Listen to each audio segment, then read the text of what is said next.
Father in heaven, I thank you for this day. I thank you for the many gifts that you give us, Lord. And I ask now for you to send your Spirit into our midst about what it is that we are supposed to learn today. In Jesus' name we pray. Amen. You're fine to leave that where it is. They'd rather me be really hot than really silent, I can assure you.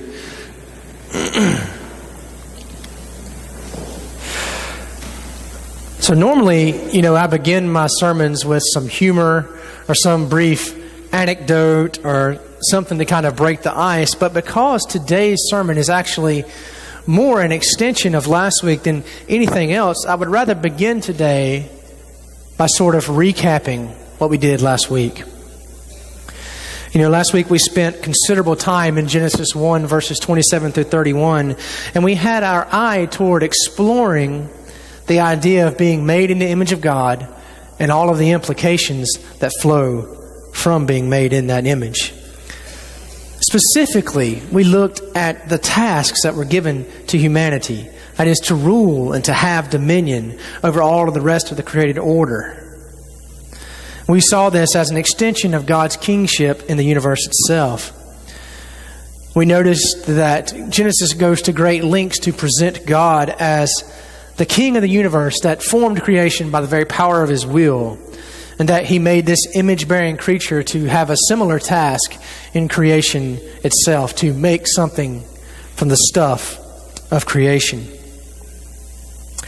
Now, within this call to kingly rule, we saw a call to culture making, to create language, norms, customs, and beliefs.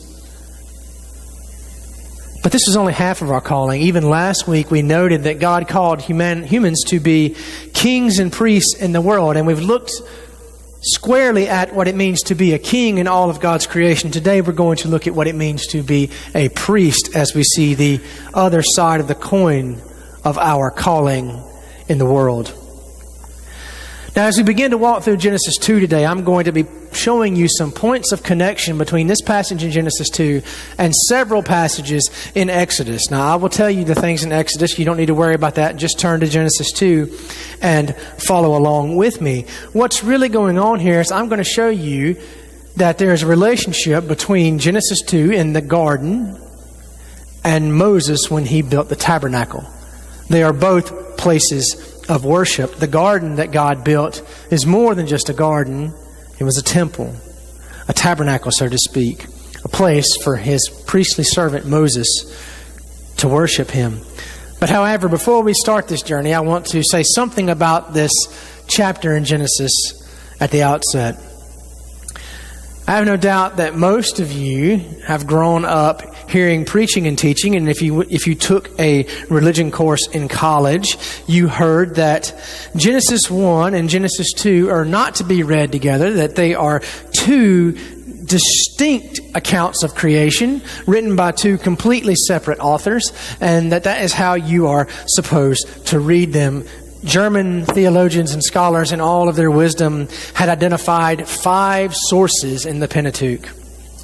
A Yahwist author represented by the letter J, an Elohist author represented by the letter E, the Deuteronomist represented by the letter D, and the priestly author represented by the letter P. So some of you have heard of the Pentateuchal compositional theory of Genesis through Deuteronomy with the letters J, E, D, P, which I thoroughly, from the beginning that I heard this, made fun of it and said, this is a Jedi mind trick because you have to be a Jedi Knight to understand what these guys are trying to say.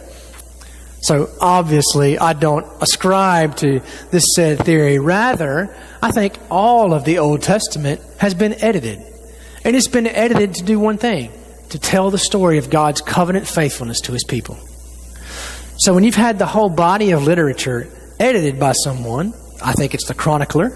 The last book of the Hebrew Bible is Chronicles. I think the person that wrote Chronicles is the person that edited the entire Hebrew Bible to tell that story.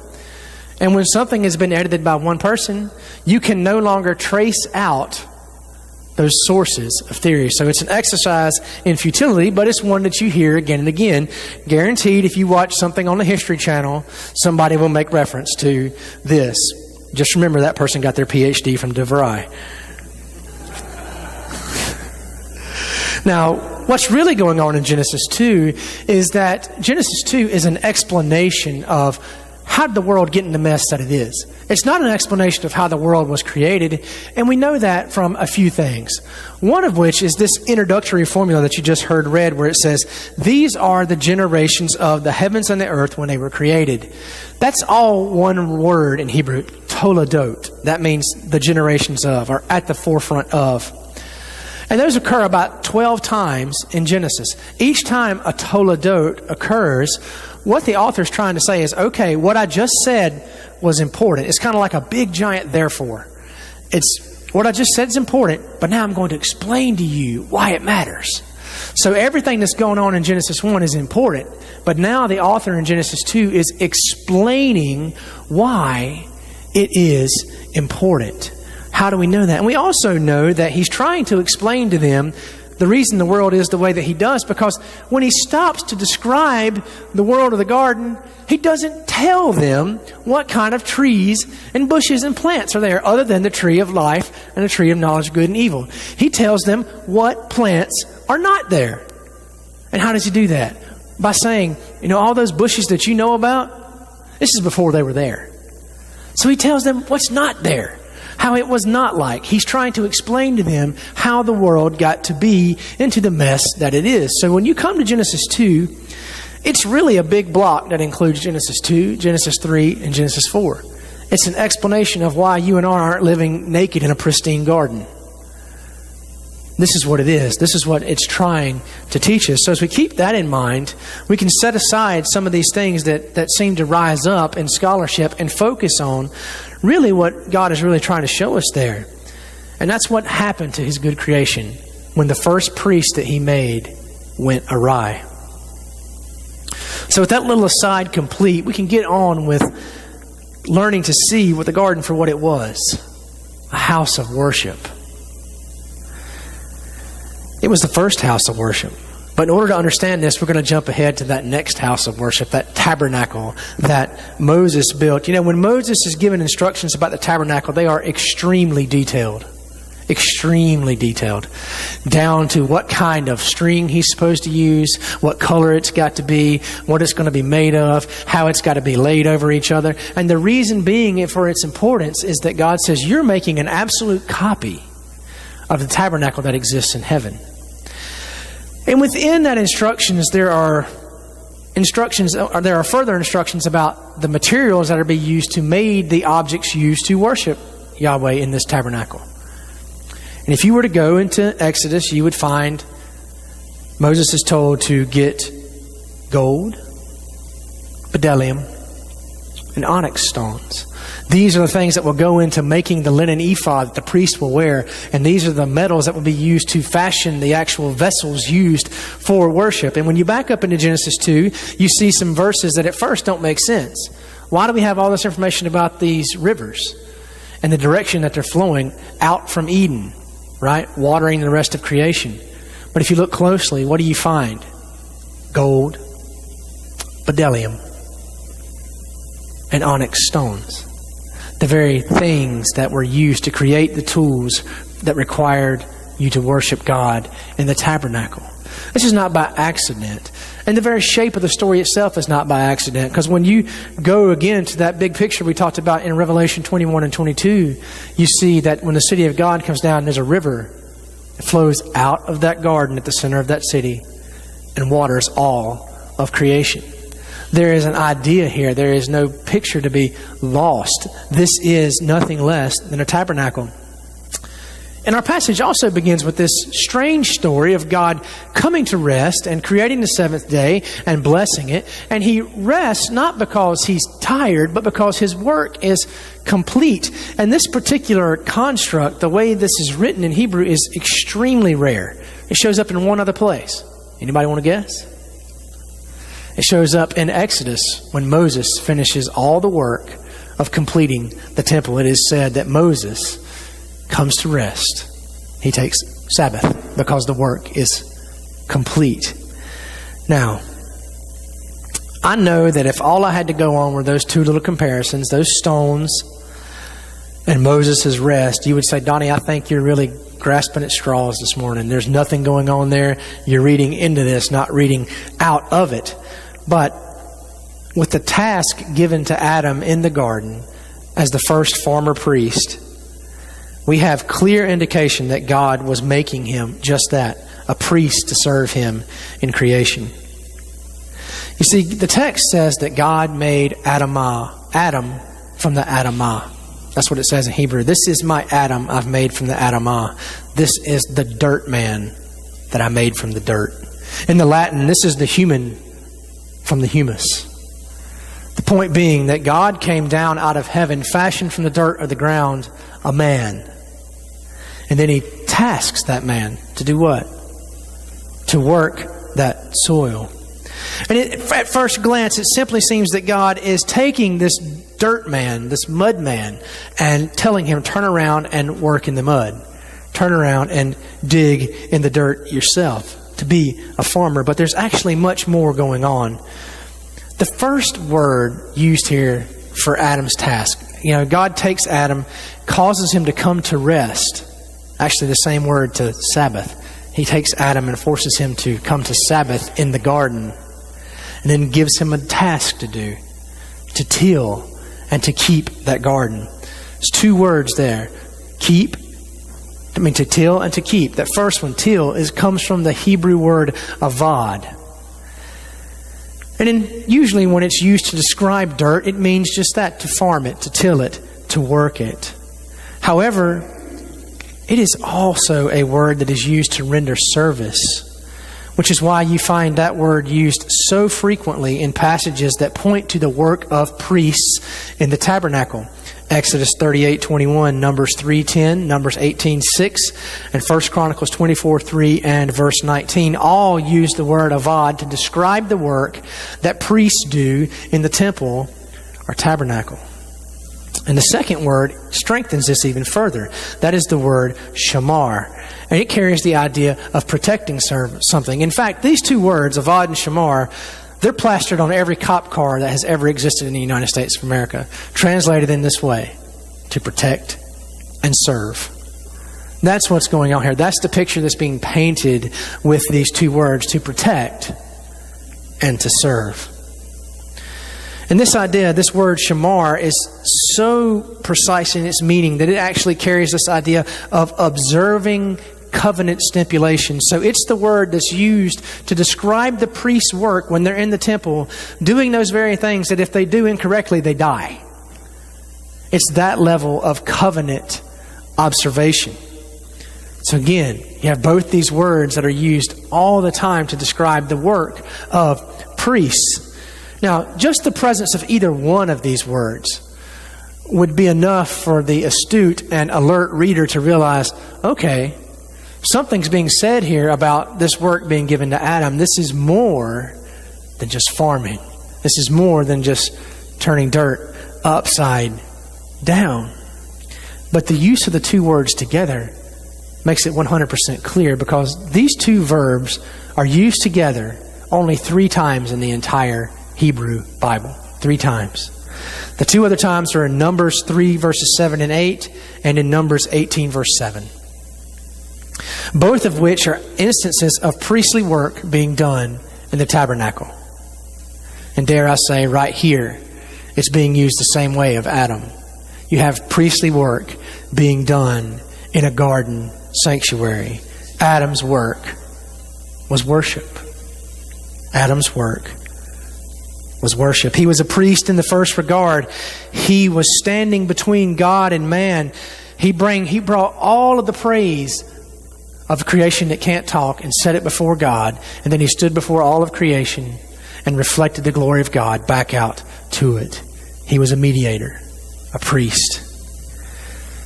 So we've established that Adam was this priest in this garden sanctuary. So what does that do to our grand vision of culture making that we presented last week?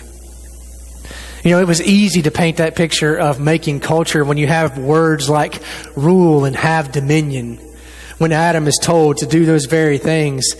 When Adam is said to reflect the image of a God that created everything out of nothing and then tells his creation to do the same with the matter of creation that he has given him to rule, to have in dominion, to make, to create. But all of that has to come up against this charge. That rule and have dominion has to come to terms with serve and protect.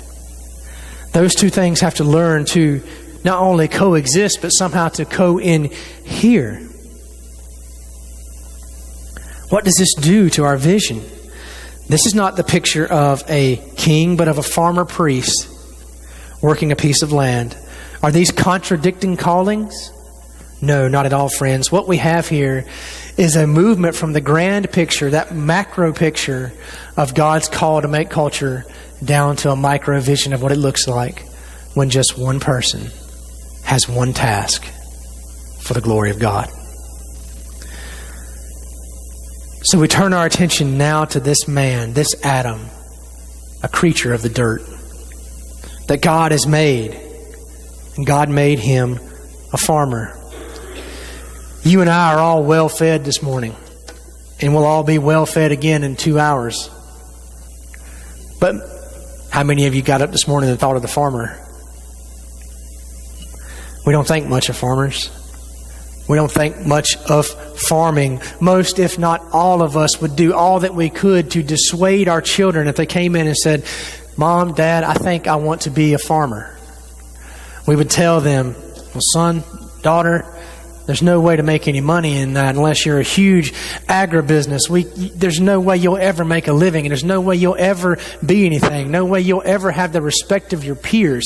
No way you'll ever be upwardly mobile in society. If you choose dirt for your work, then you'll smell like dirt and look like dirt and be covered in dirt all your days, and you'll never be more than dirt." You know, we have a weird generation of children enough. You know, I have a friend of mine that's a physical therapist, and he's having to treat 9-year-old kids that now have iPhone neck. But not only that, we have a generation of kids that think food comes from the grocery store. Especially meat comes from the grocery store. All clean and wrapped in cellophane, ready for our easy consumption, where there is no evidence of the time, effort, and work that yielded the food that I enjoyed this morning. I had chicken and eggs. It was a day's work for one chicken and a lifetime commitment for the other. But I enjoyed it. But I want you to understand the level of worth that God gave the vocation of farming. First and foremost, by stepping out of heaven itself, plowing deep and straight, and making man. He made Adam. He stepped down and formed him from the dust of the ground. He took his finger and made a man and breathed into it the nefesh hayah, the living breath. And Adam came to life and became a living creature. And then he's immediately tasked to mimic God. Tasked to be a farmer himself. And Adam, as in the produce that he would get from his work, would be his means of worship to God. Would be a sacrifice that he would take back to him. This act of farming was to be the primary way that humanity was to reflect God's image out into the world. Now, I can assure you that I can go on and on and on about this. Chapter 2 in my dissertation is 97 pages long. And it goes on and on and on about this idea of God the farmer. But someone said it better than I could. So, John, if you want to play this little clip this morning, it'll be said far better than I can say it by a much better master of words than me. You may want to buy a truck when this is over, too.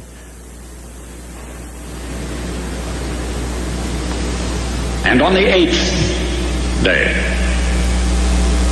God looked down on his planned paradise and said, "I need a caretaker." So God made a farmer. God said, "I need somebody willing to get up before dawn, milk cows, work all day in the fields, milk cows again, eat supper, then go to town and stay past midnight at a meeting of the school board." So God made a farmer. God said, "I need somebody willing to sit up all night with a newborn colt and watch it die, then dry his eyes and say, maybe next year." I need somebody who can shape an axe handle from a persimmon sprout, shoe a horse with a hunk of car tire, who can make harness out of hay, wire, feed sacks, and shoe scraps, who planting time and harvest season will finish his 40-hour week by Tuesday noon, and then painin' from tractor back put in another 72 hours. So God made a farmer. God said, I need somebody strong enough to clear trees and heave bales, yet gentle enough to yean lambs and wean pigs and tend the pink-combed pullets, who will stop his mower for an hour to splint the broken leg of a meadowlark. So God made a farmer.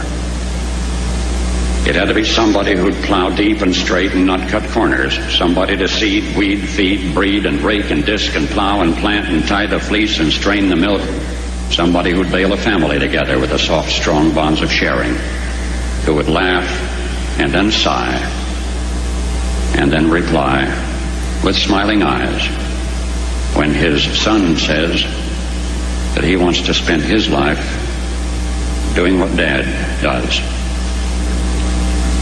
So God made a farmer.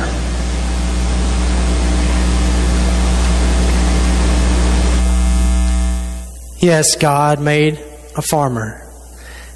And that farmer's work shows us the importance of our work. It shows us that our work matters and that it has purpose. As long as your work does not violate the teaching of the kingdom. Yes, you can't give God glory slinging dope. Your work counts. No matter what you do, no matter how small, no matter how insignificant you believe yourself or your work to be, your work is valuable. Your calling worthy. Your vocation, your calling, your work is one of the primary ways in which you will offer your service to Christ. But more than that, it's showing us what it really means to bear His image. So last week we had a grand image of a king ruling in a kingdom, but God's reign is always surprising, is it not? His kingship so different from ours. Yes, He says, I want you to be a king that rules and have dominion. And if you want to know what God thinks ruling and have dominion really looks like, look no further than the dirt man, the first farmer. His kingly rule was expressed in strong but gentle hands that could plow straight and wipe tears and serve others. Yes, God made a farmer. And in so many ways, He's never released us from our first vocation. He's never released us from the task to work the soil and to protect it. Because what He wants from all of us is nothing more than to be able to look down with those smiling eyes and sigh when we decide that we want to do what Dad does for the rest of our lives. That's caring and providing for others, like the kingly priests God made us to be. So now we have this complete picture of humanity's vocation set before us. We have the full vision of what it is to be a king and a priest working in a garden tabernacle for the glory of God. But why is this important? Friends, this is still the vision for humanity that God has for us. It's a vision and calling that is never let go of and never lost in the Scriptures. When you find God call Moses and send him to Egypt, He says, let my people go that they may worship me, for they are to be a holy nation for me, a kingdom of priests. And Peter, picking up on this in the New Testament, repeats it again and again in his epistle. That we are called to be a kingdom of priests serving our God. Revelation 2 picks up on it as well. A kingdom of priests set apart, bought by Jesus Christ Himself. It's nothing that we can get away from. In fact, one of the resurrection narratives has a woman looking for Jesus in the garden, right? In that garden of tombs. And she can't find Him. And yet she sees the resurrected Christ, and what does she think He is? The gardener. And that's absolutely right. You see, that first day of new creation, when Christ, the last Adam, steps out into the middle of God's creation, someone sees Him, can't quite identify Him, but says, there's the farmer. That's perfectly right. Perfectly right. She was seeing the last Adam and thought someone like the first Adam was before her. Now, this passage today also points us back to the dignity in work, friends, that all of our work has. It gives value to what God has calling us to do. It shows us that by making a farmer, God gives even the most basic forms of work dignity and value. Adam was to offer priestly service to God by tilling and keeping a garden, by serving and protecting the good land that he was given as a farmer priest. And if he can do that with a farmer, he can surely see your value in your work. He can surely see your priestly service done in what you do every day. You see, one of our ways that we primarily worship God is through our work. And if our work doesn't have dignity and value and purpose, then it's meaningless. And it won't fulfill us. It won't hold us up. So you and I have a call to serve God as kings and priests in His world, in His creation. But that's not a call away from what we normally do every day, but a call to do what we do every day with excellence. And this call to service is the last point I really want to drive home this morning. We saw the grand vision laid out for culture making last week. And this week we've seen what that looks like at the micro level when you and I have to do our work that God has given us to do. And it reveals that God's kingdom dominion happens, strangely enough, through service.